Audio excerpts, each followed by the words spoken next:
አለን በመቀጠል ያው ዝም ብሎ እዚህም እዚያም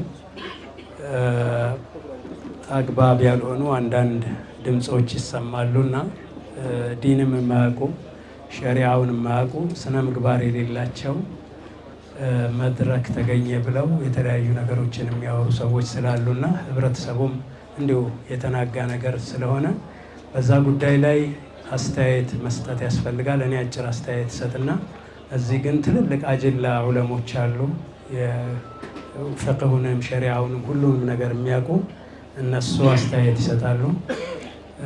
ያው አንዱ ነገር ምንድነው ሙፍቲ በድርጊቱ ኢልሃም ነው ማለት ይቻላል። ወሲያ ብቻ አይደለም። አላህ ረጅም ጊዜ በፊት ያሳያቸው ነገር ይመስላል። ከ2013 ጀምሮ በንጹህ ገንዘባቸው የገዙት መሬት አለ። እዛ ግቢ ላይ ቀብር ስነ ስርዓታቸው እንዲፈጸም ኑዛዜ አድርገዋል፣ ወሲያ አድርገዋል። ወሲያቸው ገና የሚመጡ ነገሮችን በነገራችን ላይ መቀበራቸውን ብቻ ሳይሆን ሌሎች ጉዳዮችንም አደራጅተው ነው የሄዱት። በሚገርም ሁኔታ ነገሮችን ያወቋቸው በሚመስል ሁኔታ ማለት ነው። እና አደራጅተው ሂደዋል። ያም በተመለከተ የለም ከህዝብ በዛ ኮልፌ ወይንም ደግሞ ሌላ ቦታ ሂደው መቀበር ነበረባቸው የሚል ሀሳብ ዝም ብሎ ከሆነ በኋላ ሰኞ ያለቀውን ነገር ከሆነ በኋላ የሚያነሱ አንዳንድ ወገኖች አሉ። የሚያነሱበት መንገድ አደብ የተሞላበት ቢሆን ኖሮ ችግር አልነበረውም። ግን ትንሽ ስርዓት ያጣ ጋጠ ወጥነት ያለበት በፍጹም ከሙስሊም ቀርቶ ሙስሊም ካልሆነም በፍጹም ስነ ምግባር ሰው ከሆነ ሰው የማይጠበቁ ገለጻዎች አሉና ያም በተመለከተ ያው እኔ አንድ ጽሁፍ አጋርቼ የነበረ ትናንት ማታ እያመመኝ አክቹዋሊ የተጨማሪ ሀሳቦችን ማስፈር አልቻልኩም አሞኝ ስለነበረ። ግን ዋናው ምንድነው በሁሉም መዝሀቦች የኢትዮጵያ ዓሊሞች ማህበር ይመራባቸዋል ተብለው የተቀመጡ 4 መዝሀቦች አሉ። ከዛ ደግሞ በእኛ ሀገር የተስፋፉ 2 መዝሀቦች አሉ፣ ሻፊዒያና ሐነፊያ መዝሀብ። በሁለቱም መዝሀቦች ከህዝብ መካነ መቃብር ባሻገር በግል ደረጃ ንጹህ በሆነ መሬት ውስጥ መቀበር ችግር እንደሌለው ያው 2 የመዝሀብ ዑለሞችን ወይም ደግሞ ቴክስቶች ተጠቅሰው ተገልጿል። አንደኛ የኢማም ነወዊ ኪታብ እና ሁለተኛ ኑረል ኢዳህ የኛ የሐነፊ መዝሀብ ኑረል ኢዳህ ኪታብ ሸርሑ መራቂል ፈላህ እንደዚህ የተገለጸበት ሁኔታ አለ። ይህንን በተመለከተ የነቢዩ ሰለላሁ ዐለይሂ ወሰለም የተቀበሩበትን ሁኔታ መሰረት አድርገው ነው ኢማም ነወዊ ይሄ ነገር የሚፈቀድ ነው ያሉት። አህናፎቹ ደግሞ የራሳቸው የሚሉት ነገር ይኖራል። ከዛ የሁለቱ እንትኖች የሰይድ አቡበከርና የሰይድ ዑመር የተቀበሩበት ሁኔታ ይሄን ነገር ያጸናዋል።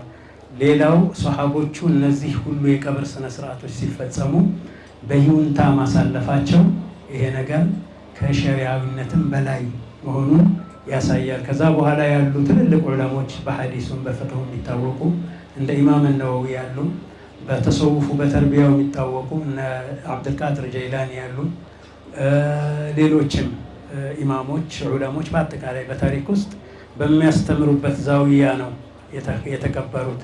ይሄ በመቶዎች የሚቆጠሩ ዑለሞችን መጥቀስ ይቻላልና ህጋዊነቱ ሸሪዓዊነቱ የታወቀ ነው። ከዚህ ውጭ የሚሰጡ አስተያየቶች ሸሪዓውን ካለማወቅ ከጀህል ወይንም ደግሞ ሌላ መክፍያ ሌላ ዓላማ በማዘል የሚሰጡ አስተያየቶች ናቸው እንጂ ሸሪዓውን ከመቆርቆር የሚሰጡ አይደሉም። ሌላ ሰው አዞንም ጥሩ አይደለም። ሙፍቲ ፍቅሁን ያውቁታል፣ ቁርአኑን ያውቁታል፣ ሐዲሱን ያውቁታል እና እድሜ ልካቸውን ለ60 ዓመታት ያክል በዱዓና በዒልም የኖሩ ሰው ናቸውና እሳቸውን የሚያክል ትልቅ ሰው የተሳሳተ ኑዛዜ ያስተላልፋሉ ብሎ ቅንጣት ታክል እንኳን 99% ሳይሆን 1% መጠራጠር በራሱ ይሄ በጣም በሽታ ነው፣ የውስጥ በሽታ ነው የሚያሳየው። ሌላ ሙስሊሙን ኡማም በክፉ የመጠርጠር ሁኔታ አለ። ሙስሊሙ ኡማ በአጠቃላይ ተውሂድ የማይችል ዑለሞቻችን በአጠቃላይ ዒልም ፍቅሁን የማይችሉት አጅላዎቹ እነዚህ ግን ትናንት የመጡ ምናልባት ከሰፊና ላወላን እንኳን የማያውቁ ሰዎች የዲን ተቆርቋሪ የፍቅህ ተቆርቋሪ የተውሂድ ባለቤት ሁነው መምጣታቸው በራሱ በጣም አሳፋሪ ነገር ነውና ይሄ በአጠቃላይ ትልቅ ማህበራዊ ንቅናቄና ማህበራዊ መፍትሄ የሚፈልግ ነገር ነው። ይህንን ነገር መታሰብ አለበት። ከዚህ አልፈው ያው ጽሁፌም ላይ ገልጬዋለሁ፣ ሂደቱን ለማደናቀፍ ከፍተኛ ሙከራዎች ተደርገዋል። ስም መዘርዘር አልፈልግም። እሁድ ማታ እዚህ የነበረው በኮሚቴውና በአንዳንድ በእኛ በሌሎች ግለሰቦች ላይ የነበረው ጫና ከባድ ነው፣ ለህዝብ አይነገርም። እስከ ሌሊቱ 6 ሰዓት ላይ ከፍተኛ ፍትጊያ ነበረ። ሰው አዝኖ ቤተሰብ አዝኖ ሀሳብ ገብቶት ሰው በሚያለቅስበት ሰዓት ከጀርባ መሰሪ ስራ ሰርቶ የመንግስት ባለስልጣናትን ሳይቀር በመጠቀም በማሳሳት የተሳሳተ ኢንፎርሜሽን በመስጠት ብዙ ሙከራ ተደርጓል። ብዙ ስልኮች ተደውለዋል። እዚህ ማታ እስከ ሌሊቱ 5-6 ሰዓት ኮሚቴው ቤተሰብና በዙሪያው የነበርንበትን ሁኔታ እናውቃለን። በየደቂቃው ስልክ ይደወል ነበር። ይሄን ነገር ቀይሮ ምን አገባችሁ? መንግስት ሰዎች አይደላችሁ? መንግስት እኮ ህግ ያስከብራል እንጂ በሃይማኖታዊ ጉዳይ መግባት መብት የለውም። እና አሳስተዋቸው ነው የምለው እኔ። የተለያየ የተሳሳተ ኢንፎርሜሽን ሰጠዋቸውና ተልእኮ ፈጻሚ ሆነው በሚኒስትር ደረጃ በምክትል ሚኒስትር ደረጃ አሳፋሪ የሆነ እንቅስቃሴ ያደረጉ ወገኖች ነበሩ። መጨረሻ ላይ ግን ሌሊቱ 5-6 ሰዓት ላይ የኮሚቴው መግለጫ ከተሰጠ በኋላ ኑዛዜ ሃይማኖታዊ ጉዳይ መሆኑን ከተረዱ በኋላ በቃ እኛ ተረድተናል ብለው አቋማቸውን ያሳወቁበት ሁኔታ ነበር። የሚገርመው መንግስት እንደዛ አይነት አቋም ይዞ ጥበቃ አደርጋለሁ ከአሁን በኋላ ስርዓተ ቀብሩን በስነ ስርዓት አስኬዳለሁ ብሎ ከወሰነ በኋላ እንደገና ሌሊት 10 ሰዓት ወይ ምናምን ቤታቸውን ከሌሊቱ 8 ሰዓት ላይ ፓትሮል አሳስተው የመንግስት ኃይል አስልከው ዙሪያውን አስከብበውት ነበር። የሙፍቲን ቤት እንዳይቆፈር ለመከላከል እዛ ለመቆፈር የሞከሩ ሰዎችን እናስራቸዋለን እስከማለት ድረስ ከመዛት ደርሰው ነበር። ይሄ በግልጽ ነው። ወደፊት ማን በዚህ ወንጀል ላይ እንደተሳተፈ ማን ምን ሚና እንዳለው ማንም ያስፈራ ነገር የለውም። በዝርዝር ምንገልጽበት ሁኔታ ይሆናል። አግባብ አይደለም የተፈጸመው ነገር።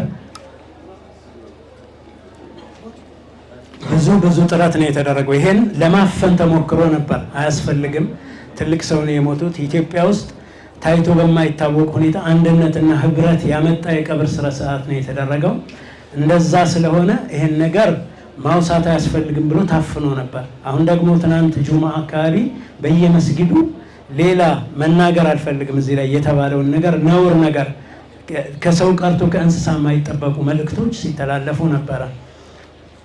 ጤነኛ አእምሮ እንደዛ ሊያስብ አይችልም። ጤነኛ አእምሮ እንደዛ አይነት ጥሪ ሊያደርግ አይችልም። እና በጣም ከስነ ምግባር የወጣ ከሰውነት የወጣ ብልግና ባለጌ የሆነ ጋጠወጥ የሆኑ ጥሪዎች ተደርገዋል። እና ያ ጥሪ አግባብ በሆነ መልኩ በሚመለከታቸው ሰዎች በጽሁፍም በቃልም መልስ ተሰጥቶበታል። ግን አጠቃላይ ማህበረሰቡ መረዳት ያለበት ከጀርባ ሰው ሀዘን ላይ ሆኖ ሰው እያዘነ ሰው እያለቀሰ ከጀርባ ግን ሴራ ይሸረብ ነበረ።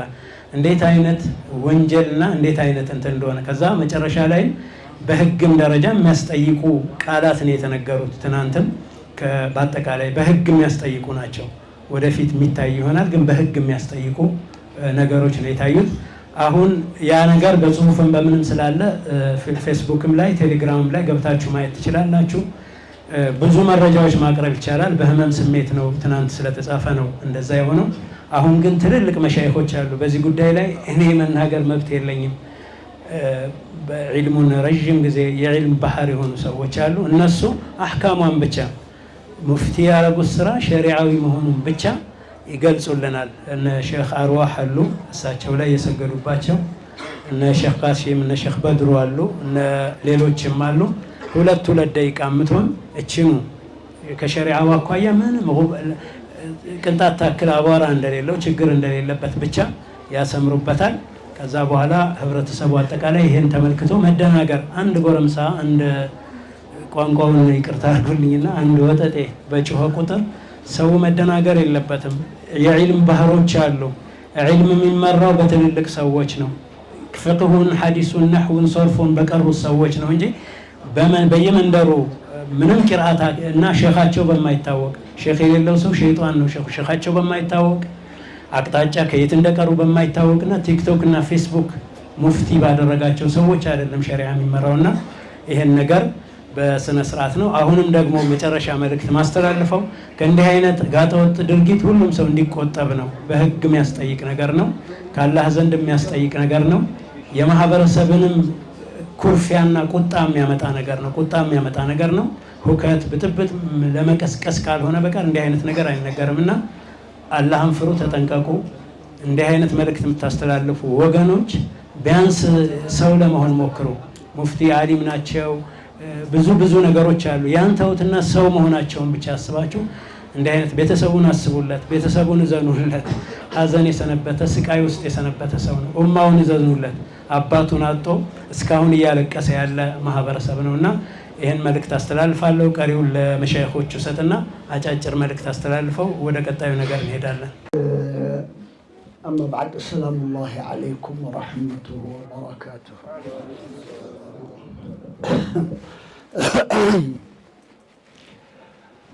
ሁሉም ነገር ተነግረዋል። ዑለማው ሻፊዕያ ሐነፎቹ። እኔ ሁለት ነገሮች ማንሳት እፈልጋለሁ። አንደኛው ነገር ወሲያ ነው። ወሲያ መሽሩዕ ነው በሸርዓችን። አንድ ሰው ከሞተ በኋላ በሱ ላይ እንዲፈጸም ከሚደረግባቸው መንገዶች አንዱ ወሲያ ነው። ኑዛዜ በሐያቱ እያለ ይሄ ይደረግ ይላል። ይሄን አድርጉልኝ ይላል። ወሲያ ተንፊዙ ዋጅብ የሚሆንበት ጊዜ አለ። ፈርድ ይሆናል። ለምሳሌ ዘካ አላወጣሁም፣ ዘካ ስጡልኝ። ሐጅ አላረኩም፣ ሐጅ ይደረግልኝ። ይሄ ተንፊዙ ዋጅብ ነው። ሌላው ሙስተሐብ ነው። በአጠቃላይ ወሲያ ኑዛዜ ማለም ዩኻሊፍ الكتاب والسنة ቁርአኑን ኪታባችንንና ሐዲስን እስካልተጻረረ ድረስ ይፈጸማል። ስለዚህ ወሲያቸው ደግሞ የሳቸው እገዛሁት ቦታ ላይ ቅበሩኝ ነው ያሉት። ይሄ እህቲያጥ ነው፣ ለራሳቸው ጥንቃቄ። ዩሺሩ ኢላ ወረዒህ ወሪዕ መሆናቸው ነው፣ አላህን የሚፈሩ መሆናቸው። ገንዘባቸውን አውጥተው የገዙት የሐላል ንብረታቸው ላይ ነው ቅበሩኝ ያሉት። ይሄ ሰይደቱና ዓኢሻ ዘውጀቱ ነቢይ ሰለላሁ ዐለይሂ ወሰለም መሬት ገዝተው ገዙት መሬት ላይ ነው የተቀበሩት። ወሰይዱና ዑስማን አልኸሊፈቱ ሳሊስ من الخلفاء الراشدين እሳቸውም የገዙት መሬት ላይ ነው የተቀበሩት። ንሱሶች አሉ፣ ይሄን የሚያወሩ ኪታቦች ማለት ናቸው። ስለዚህ እዛ ኪታባቸው ላይ ቀብሩ ሁለት አይነት ነው፣ ሙሰበልና ገይሩ ሙሰበል የሚባል ነገር አለ። ማንኛውም ሰው የሚቀበርበት ይቀበርበት ተብሎ የተቀመጠ መሬት አለ። ገይሩ ሙሰበል አለ፣ ኻስ አለ።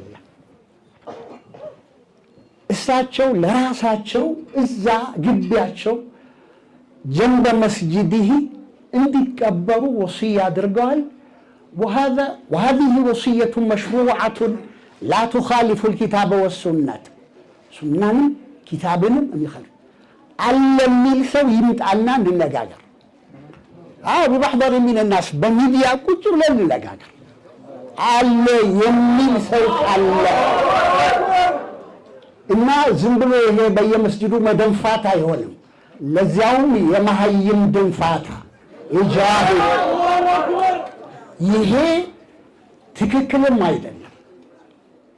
ቤተሰቡ ኡማው ሐዘን ተጭኖት በዚያ በሐዘኑ በቁስሉ ላይ እንጨት እንደመስደድ ነው የሚታየው። ሰው መጠነኛ ዒልም እንኳን አይሰበስብም እንዴ? አንድ ሐዲሳኒን ከፍረዋል ሻሃዳ አድርጉ ያለወት ሰውዬ እሱ ማን ሆኖ ነው ቤቱ የሚቀበረው ይላል። መጀመሪያ هو جاهل في الشريعة وجاهل في الواقع واقعውንም ያለውንም ነገር አያውቅም፣ ሸሪዓውንም አያውቅም። አንደኛ እሳቸው ቤት ውስጥ አልተቀበሩ፣ የተቀበሩት እዛው ፊ ሶሕኒ ዳሪሂ እዛ ፊ ሶሕኒ መስጅድህ ነው የተቀበሩት።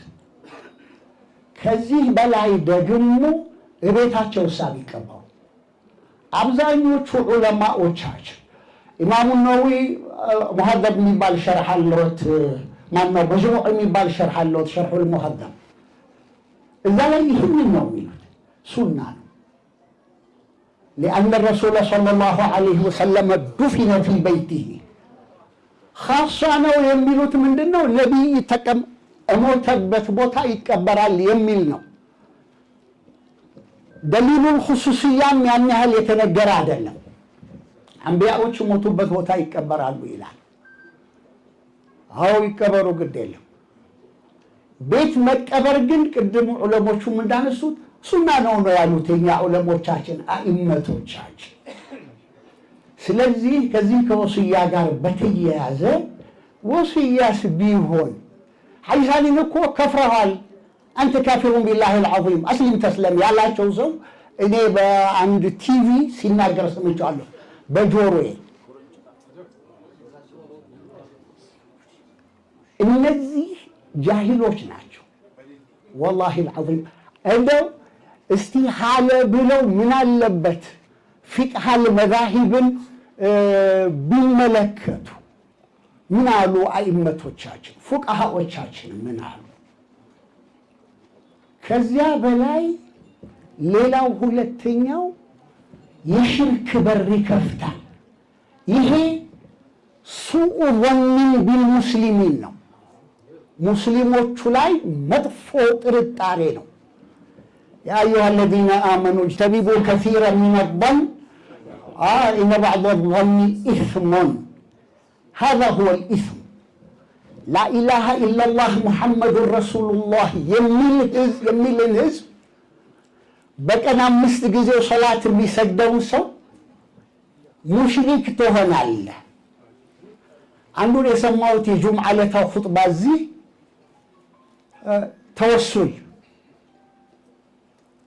ተወሱል ተበሩክ አይሆንም። ማን ነው ተበሩክ አይሆንም ያለው? ተወሱል አይሆንም ያለው? አንዳንድ ሻዝ ሰዎች ናቸው እንደ አሕመድ ኢብኑ ተይሚያ ያሉ። ሌላ ማን አለ? ሁሉም አኢመቶቻችን ቢትፋቅ ዑለማ ማለት በሚቻልበት ደረጃ ተወሱልም ተበሩክም ይቻላል። አሕመድ ኢብኑ ተይሚያ የሞተ ዕለት ይላል እብኑ ከሲር ፊል ቢዳየቲ ወኒሃያ 13ኛው ጁዝ ላይ ይናገራል።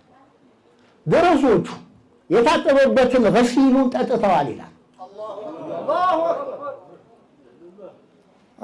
ሼክ ዑመር ኢድሪስ ሙፍቲ ከአሕመድ ኢብኑ ተይሚያ ያንሳሉ።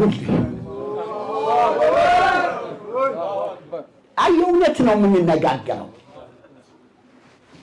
የእውነት ነው የምንነጋገረው። ያ ቃሉ ቅድም አንስተውታል ዑለሞቹ። هو عالم بالكتاب عالم بالسنة عالم بجميع الفنون عالم بفقه المذاهب እሳቸው እንደዚህ ሸሪዓን የሚخልፍ ነገር አይሰሩም። ይሄንን ነው ማረጋገጥ። ሌላ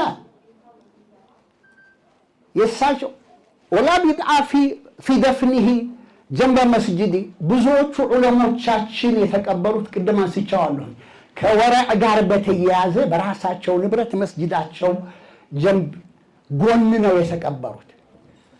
እዚህ ያለውን መሬት ሌላ ነገር ማንሳት ነው የሚሆነው እንጂ ይሄ የኮልፌው መቃብር ማን ነው የሰጠው? የሰጠው ሰው ይታወቃል። አንጢቢ ነፍሲ ነው የሰጠው፣ ወዶ ፈቅዶ ነው የሰጠው። ተቀምጦስ ቢሆን ጉልበተኛ መጥቶ ያ መሬቱን ወስዶበት ይሄንን ለእስላሞች መቃብር ሰጥቻለሁ ቢል አንድ ሰው መጥቶ ያንዱን ጥምጣሙን ሙስባሐውን ጫማውን ቢቀማው እዛ ንብረት ላይ ያለው የባለቤትነት መብቱ ይወገዳል እንደ ሸርዓን? አይወገድም። ከእንዲህ ያለው ችግር ለመውጣት አስበው ነው እሳቸው ያደረጉት። እና ይሄን ያህል እንዲህ ውርጅብኝ ለዛውም ቃሲሮች የዕልም ምናምን ሽታውንም እንኳን ለመሰሙ ራኢሐት العلم እኔ ያልናገርም ብዬ ነበረ። ምክንያቱም ህዝቡ ራሱ ወጣቶቻችንም ቢሆን መልስ ሰጥተዋቸዋል። እኒህም ባለጌዎች ሱء الظن بالمسلمين ሽርክ ሽርክ ሽርክ ምንድነው ሽርክ ማለት? የአሕመድ ኢብኑ ተይሚያ ገሲል የጠጣ ሰው ሙሽሪክ ነው ታዲያ? ኢብኑ ቀይም ለብቻው ተቀብሯል። እንትን የኢብኑ በረድ ሐውልት ተሰርቶበት አሕመድ ኢብኑ ተይሚያ ራሱ የተቀበረው ለብቻው ነው፣ ብቻው። አሕመድ ኢብኑ ተይሚያ ዑለሞቹ ሁሉ ያወገዙት ሰው ነው በወቅቱ የነበሩት አኢመቶቻችን ከዛ በኋላ የመጡትም ሰዎች ሙንሐሪፍ ነው ብለው ያሐከሙበት ነው። እንሐረፈ عن جادة طريق ከትክክለኛው መንገድ ያገለለ እዛ ወደ ገደል የገባ ሰው ነው ብለው ነው የተናገሩት።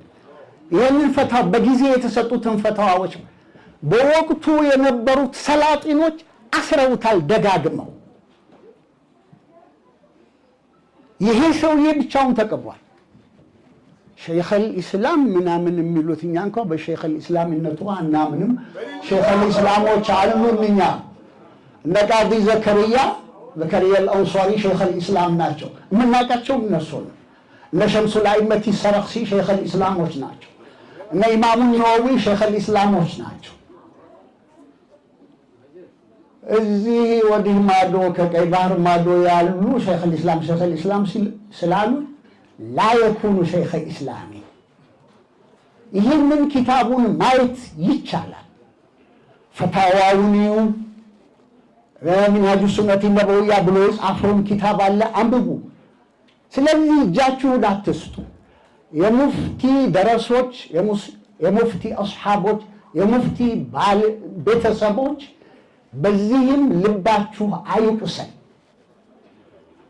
ህገወጥ ተግባር የሰራውን ግን ቅድም እንደተባለው ለህግ ማቅረብ ተገቢ ነው። አው ሰው እንደዚህ ሲሰደድ እንዴ የጥላቻ ንግግር ማስፋፋት እኮ ወንጀል ነው በአዋጅ በህግ። ከዚያ በኋላ የሞቱ ሰዎችን ስም አንስቶ መሳደብ በወንጀለኛ መቅጫ ህጉ ያስቀጣል። ለህግ ሊቀርቡ ይገባል፣ ሊቆነጠጡ ይገባል። ይሄ ስድ ባለጌ ስዳደግ ሁሉ እየወጣ አፉን የሚከፍትበት መሆን የለበትም። ኡማው የራሱ ዑለማዎች አሉት፣ የራሱ የሚመራበት መዛሂቦች አሉት። ዓለም ኢጥባቅ ያደረገባቸው ዓለም የተቀበላቸው መዛሂቦች አሉ። በእነሱ ነው ኢስላሙ ቢላ መዝሃብ እኛ መዝሃብ አንከተልም የሚሉ አሉ። ቁርአን እንድንከተል እስኪ ቁርአን ያምጡ እንግዳው። እኒህ ቁርአንና ሱና ያለውን እንኳን በአግባቡ መረዳት የማይችሉ ፈضለን عن استنباط الأحكام من الكتاب والسنة ይህንን ዝም ብለን የምናልፈው ነገር አይደለም። ሙስሊሙ ዝም ሲል ዑለማው ዝም ሲል እንዲህ ያሉ ጀሃለተና አስተነስተው አፋቸውን ከፈቱብንና ፈضሉ ወአضሉ وإلى الله المشتكى ላላህ ቤት እንላለን። የኛ ዑለሞች አደብ አላቸው፣ ሰው ላይ አይደርሱም። ሐቅ የሆነውን እንኳን ለመናገር አይቸኩሉም። ስለዚህ ሙፍቲ ላይ ምንም ነገር ሊሰነዘር የሚችልበት ሸርዓን ባሉት የኛ ኩቱቦቻችን ቅድም ኑረል ኢዳህን መራቂል ፈላህን ሐሻው ጠህጣዊ እነ ዱሩል ሙኽታር አሉ፣ እነ ረዱል ሙኽታር አሉ፣ ኻቲመቱል ሙሐቂቂን እነ ኢብኑ ዐቢዲን ያለው ሌሎችም እነ ሷሂበል ባህር አሉ፣ ባህሩ ራኢቅ ሸርሑ ከንዚ ደቃኢቅ እነ ኢብኑ ኑጀይም እነሱ ሁሉ ይሉታል። እቤት ውስጥ መቀበራቸው እንደውም አልፎ ተርፎ ሱና ነው። أجمعت به الأئمة من المذاهب إمام مالك بمالك مذهب تنفيذ الوصية واجب نويلان وصيون ونزازيون ما تفصم يوجبال له بشرط ما لم يخالف الكتاب والسنة سنة لنا اسكي كسنة يتسرع سرع بزي سنة مسارت بزي قرآن آية مسارت تككل عيد اللم يبلو النستي إنيام من نفلقو زا انتنا مانو كولفة تكمتو زادو عند نارق الله شونو منابيان መጀመሪያ ነገር የነሱ ፍላጎት የለም የነሱ ፍላጎት ሚዕያር መለኪያ ነው እንዴ ነገሮች መታየት ያለባቸው በሚዛን ሸርዕ ነው የሸሪዓ ሚዛን ነው መታየት ያለበት ሸሪዓው ምን ይላል ይሄ ጥሩ ነገር አህካም الجنائز እኮ እንዲህ ራሱን የቻለ ሸሪዓ ድንጋጌዎች አሉ ዝርዝር ደፍኑን ብቻ እንኳን ተመልክቶ ወደ 8 አህካሞች አሉት የት ይቀበር መቼ ይቀበር ቀብሩ ምን ያህል ይራቅ ወዘተርፈ እንዲህ ዝርዝር አህካሞች አሉ